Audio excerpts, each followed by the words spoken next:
घटना चक्र आई है पेट के स्पेशल के लिए, तो उसको हम शुरू किए हैं। तो चलिए शुरू करते हैं। अगर आपने हमारे चैनल को अभी तक सब्सक्राइब नहीं किया है तो कर दीजिए, जिससे कि वीडियो का नोटिफिकेशन आपको मिल सके। तो अजमेर की जो किशनगढ़ रियासत के राजा सावंत सिंह का जो वैष्णव उपनाम नागरी दास था।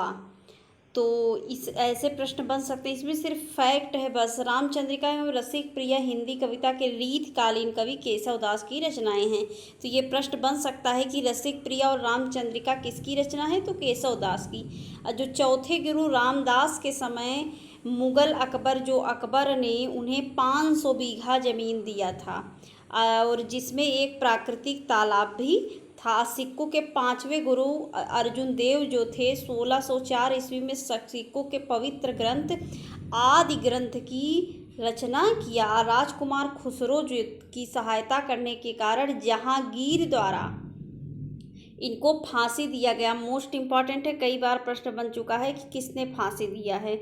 और गुरु अर्जुन देव ने तरन तारण एवं करतारपुर नामक नगर बसाए और मसनद प्रथा चलाई, जिसके अनुसार सिखों को अपनी आय का 10वां भाग गुरु को देना पड़ता था। सिख संप्रदाय के आदि ग्रंथ अथवा गुरु ग्रंथ साहिब में सिखों के 6 गुरुओं, अनेक हिंदू भक्तों कबीर, बाबा फरीद और नामदेव रैदास के उपदेश समाहित है। तो ये प्रश्न बन सकता है कि आदि ग्रंथ में कौन किसकी बात कही गई है। और रायगढ़ को अपनी राजधानी, इधर देखिए तब इधर आएंगे, सिखों के जो गुरु है और उनके कार्य, जैसे गुरु नानक ने सिख धर्म की स्थापना किया। गुरु अंगद ने क्या किया, गुरुमुखी लिपि की स्थापना किया। गुरु रामदास ने अमृत नगर बसाया। और गुरु अर्जुन देव ने आदि ग्रंथ का संकलन किया। गुरु अर्जुन देव ने स्वर्ण मंदिर का निर्माण भी कराया। मोस्ट इम्पॉर्टेंट, गुरु गोविंद सिंह खालसा पंथ की स्थापना की। गुरु गोविंद देव और गुरु तेग बहादुर को तत्कालीन शासकों क्रमतः जहांगीर और औरंगजेब द्वारा मृत्युदंड दिया गया। तो याद रखिए, अर्जुन को जहांगीर ने दिया, गुरु तेग बहादुर किसने दिया, औरंगजेब ने दिया। सिखों के 10वें और अंतिम गुरु जो गोविंद सिंह की नांदेड़ मतलब महाराष्ट्र में एक अफगान सरदार द्वारा हत्या की गई थी। खालसा पंथ की स्थापना गुरु गोविंद सिंह ने 1699 बैसाखी के दिन आनंदपुर साहिब में की थी। अब बंदा बहादुर का मूल जो नाम था वो लक्ष्मण देव अथवा लच्छन देव था। याद रखिए, दोनों नाम कभी कभी ये लक्ष्मण देव ना दे के लच्छन देव दिया रहता है। हैदराबाद के स्वतंत्र राज्य की स्थापना 1724 में चिनकिलीज खां उर्फ निजामुल मुल्क ने किया है। मोस्ट इम्पॉर्टेंट, 18वीं शताब्दी के प्रथम सबसे श्रेष्ठ राजपूत राजा आमेर का सवाई राजा, फिर से देखिए, 18वीं शताब्दी का सबसे श्रेष्ठ राजपूत राजा आमेर का सवाई जय सिंह था। तो ये कहाँ के राजा थे, आमेर के। अजय सिंह ने कहाँ कहाँ वेधशालाएँ बनवाई, तो ये आ जाता है, उसमें से एक जगह नहीं दिया रहेगा। दिल्ली, जयपुर, उज्जैन, बनारस और मथुरा, टोटल 5 जगह बनी है। इलाहाबाद में नहीं बनी है, याद रखिए। दिल्ली, जयपुर, उज्जैन, बनारस और मथुरा, यूपी में 2 हैं, बनारस और मथुरा में। अब हम मराठा साम्राज्य देखेंगे। तो शिवाजी का जन्म सिवनेर के दुर्ग में हुआ था। शिवाजी ने 1774 में राज्याभिषेक के बाद छत्रपति की उपाधि धारण की थी। और क्या हुआ था, रायगढ़ को इन्होंने अपनी राजधानी बनाई है। 1680 में शिवाजी की मृत्यु हो गई। शिवाजी मुगलों के कैद से भागने के बाद आगरा नगर जयपुर भवन में नज़रबंद थे। शिवाजी ने राज्य के प्रशासन के लिए केंद्रीय स्तर पर अष्टप्रधान की रचना की, तो मतलब व्यवस्था किया। तो ये प्रश्न बनता है। राजा राम 1689 से 1700 तक साहू के प्रतिनिधि के रूप में कार्य करते रहे। 1720 में साहू ने बालाजी विश्वनाथ के सबसे बड़े पुत्र बाजीराव प्रथम को पेशवा नियुक्त किया। और मराठा काल में सरंजामी प्रथा जो थी भू राजस्व प्रशासन से संबंधित थी।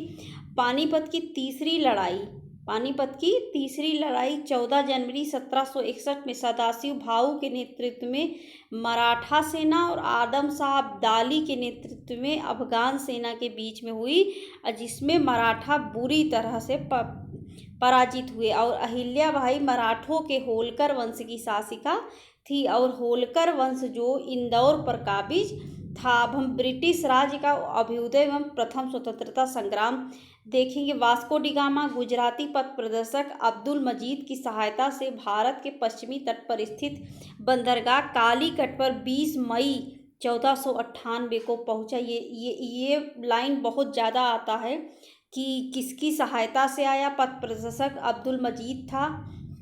कब आया? 20 मई 1498 को। कालीकट के तत्कालीन शासक जमोरिन ने उसका स्वागत किया था। तो ये प्रश्न कई बार बना है कि स्वागत किसने किया था, तो जमोरिन ने। और 1505 में फ्रांसिस्को द अल्मीडा भारत में प्रथम पुर्तगाली वायसराय बनकर आया था। मोस्ट इम्पॉर्टेंट ये सब प्रश्न हैं। यूपी PCS और RO और यूपी SSSC तमाम परीक्षाओं में ये सब प्रश्न बन चुके हैं। अल्फांसो द अल्बुकर्क ने 1510 में बीजापुर शासक यूसुफ आदिल शाही से गोवा छीना था। तो कब छीना था ये प्रश्न बनता है, तो 1510 में छीना था। किसने छीना थे? Alfonso de Albuquerque. और भारत में यूरोपीय के अगर आने का क्रम याद रखिए तो पुर्तगाली, डच, अंग्रेज, डेन और फ्रांसीसी। याद रखिए अंग्रेज आए तो वो डच के बाद है, लेकिन इनकी जो फैक्ट्री है वो पहले लग गई थी। इससे कन्फ्यूजन होता है तो उसके याद रखिए। देखिए पुर्तगाली की जो ये कंपनियों की स्थापना है। आए पुर्तगाली, डच, अंग्रेज, डेन, फ्रांसीसी। लेकिन अंग्रेज की जो फैक्ट्री थी वो 1600 में लगी है। डच की 1602 में। आए पहले डच हैं, लेकिन अंग्रेज की फैक्ट्री लगा लिए थे, वो आए नहीं थे। पुर्तगाली 1498 में स्थापना की। प्रथम फैक्ट्री कहाँ है, ये इससे प्रश्न बन जाता है। तो प्रथम फैक्ट्री इनकी कोचीन में 1503 में। अंग्रेज की 1600 में सूरत में इनकी फैक्ट्री खुली। 1613 में डच, 1602 में इनकी पहली फैक्ट्री खुली मछलीपट्टनम में। 1605 में डेनिश, 1616 में इनकी फैक्ट्री पहले खुली ट्रांकेनबाट। 1620 में फ्रांसीसी, 1664 में खोले सूरत में। तो याद रखिए कि अंग्रेज और फ्रांसीसी ये दोनों लोग सूरत में रहे। अंग्रेज भी सूरत में पहली फैक्ट्री और फ्रांसीसी भी पहली फैक्ट्री सूरत में। अब भारत में पुर्तगाली सबसे पहले 1498 में आए और सबसे बाद में गए। कब गए? 1661 में। भारत के साथ व्यापार के लिए सर्वप्रथम संयुक्त पूंजी कंपनी डचों ने आरंभ किया था। डचों ने पुर्तगालियों को पराजित कर आधुनिक कोच्चि में फोर्ट विलियम का निर्माण कराया। आगे हम देखेंगे 1599 में इंग्लैंड के एक मर्चेंट एडवेंचर्स नामक दल ने अंग्रेजी ईस्ट इंडिया कंपनी अथवा the Governor and Company of Merchants Trading into the East Indies की स्थापना की। ये उसको क्या, ईस्ट इंडिया कंपनी का नाम है।